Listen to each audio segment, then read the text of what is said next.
Good morning, Raters. This is Dr. Bigari, your Assistant Principal of Curriculum and Instruction, here with another homeroom video. Let's check it out.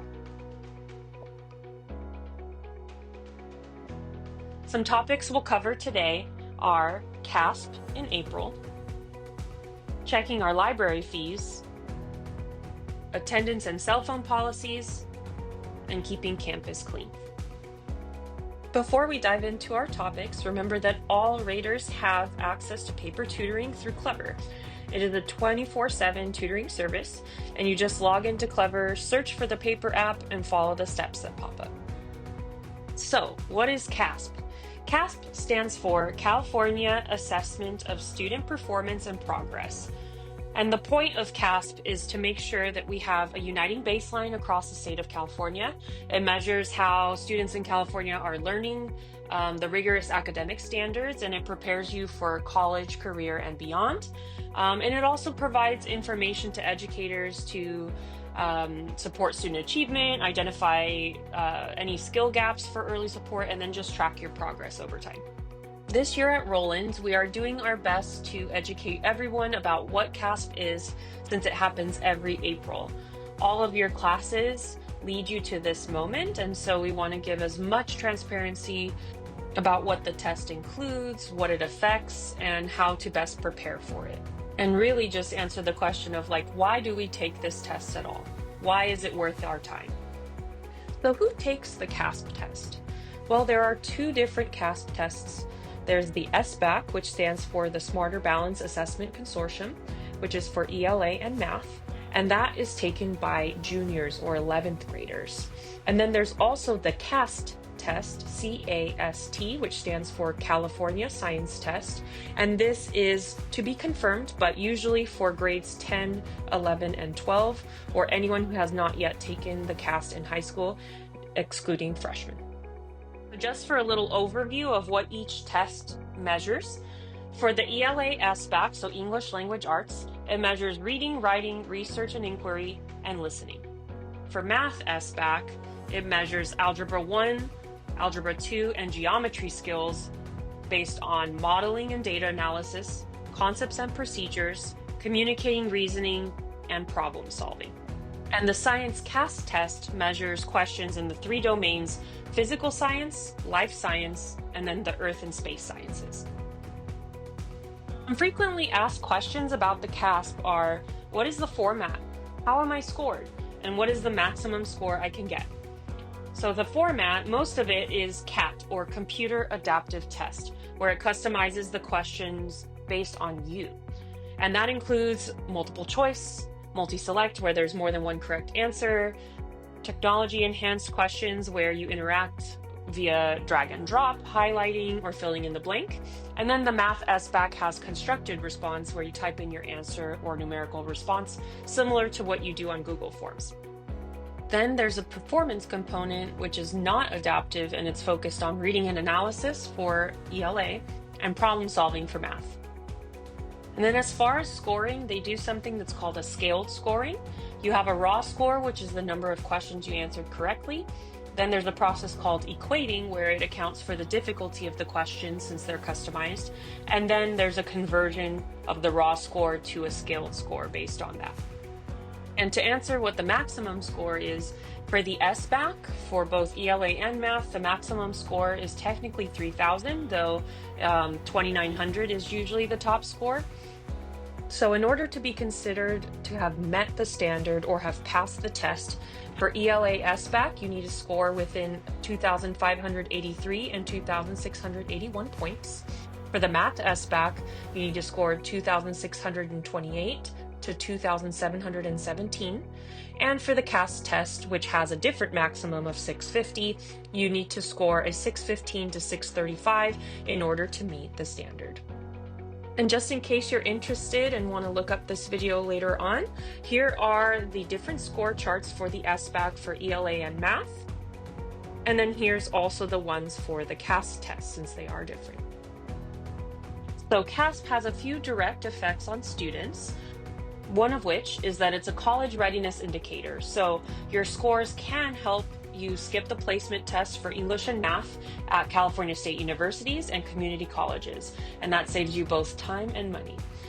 It can also be like a gold star on your transcript, so that's your academic record, and it could lead to different awards and scholarship opportunities.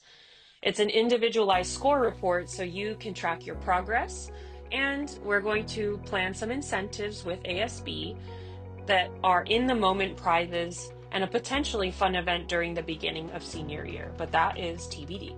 And CAASPP scores indirectly affect your school's reputation. So on California Dashboard, which is what all the community and parents look at, these scores contribute to our academic and our school ratings, and that reputation attracts enrollment. So that brings people to Rowland because of the quality of education they receive here. So if enrollment declines, then so does district funding. Also, strong scores can boost the community's confidence in us and instills faith in local schools, which would increase the chance of voter approval if we ever had any funding measures in the future. And lastly, the federal Every Student Succeeds Act. If we do well on our CAASPP scores, we are eligible for certain school improvement grants. At the end of the day, though, raters, we know that the CAASPP only measures math, English, and science, and as much as we want the scores to reflect the awesome education that you get at Rowland High School, we also know that there are other things to focus on, which are the RUSD goals of being an effective communicator and collaborator, a critical thinker and problem solver, an empowered community contributor, lifelong learner, a focus on your personal well-being, and we want to make sure that every rater is future ready. And check out this video for how to check your library fees on Destiny Discover. Hey Raters, I am here today to show you how to access your Destiny account. So in order to access your Destiny account, you're going to go to the Rowland High School webpage. You're going to click on or hover on the Academics tab and go down to Library. And you're going to click on this box that says Access Follett Destiny.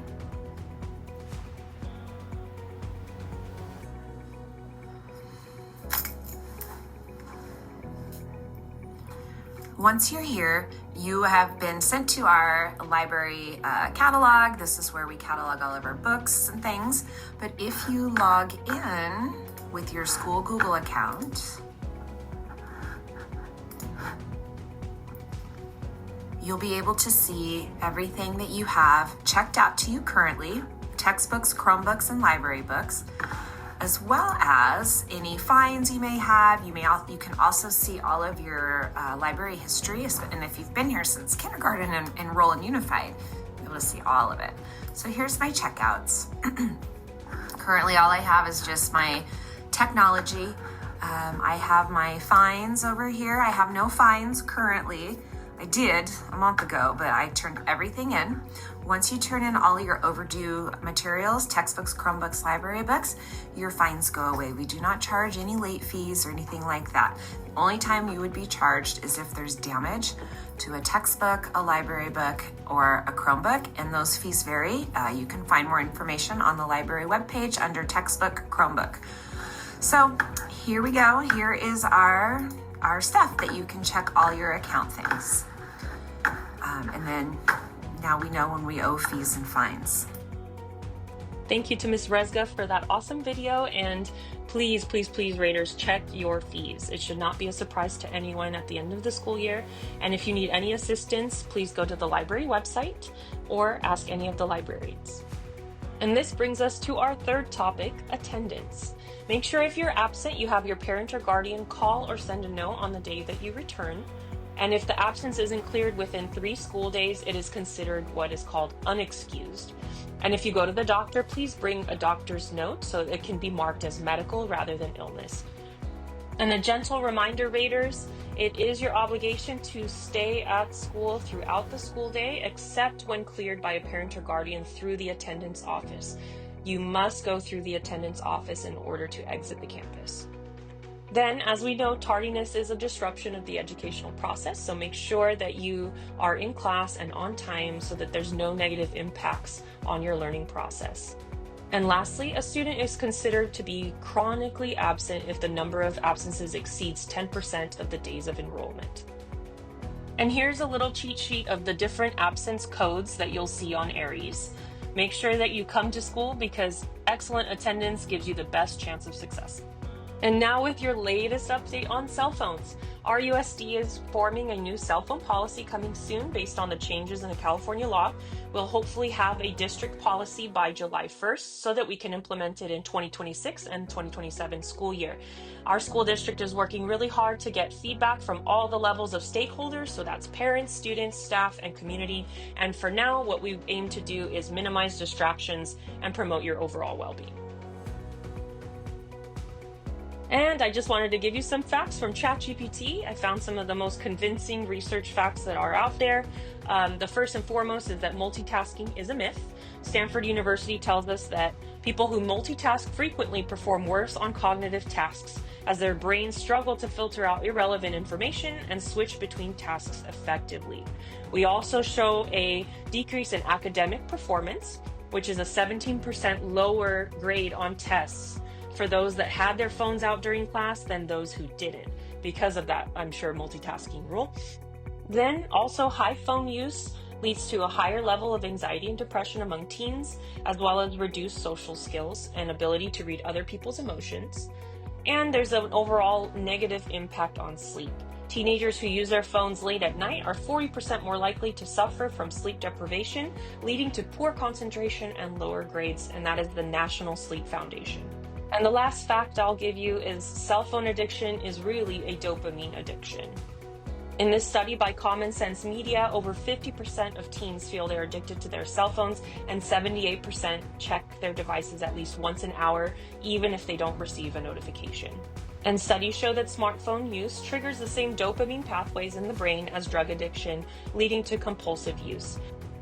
And so, Raters, the law from California changed so that we can protect ourselves and protect our time while we're here at school. And finally, our last topic, which is keeping our campus clean. There are lots of reasons to keep it clean, but the two top reasons are for pride and responsibility. Since we share this space together, please pick up after yourself and keep our campus free of trash.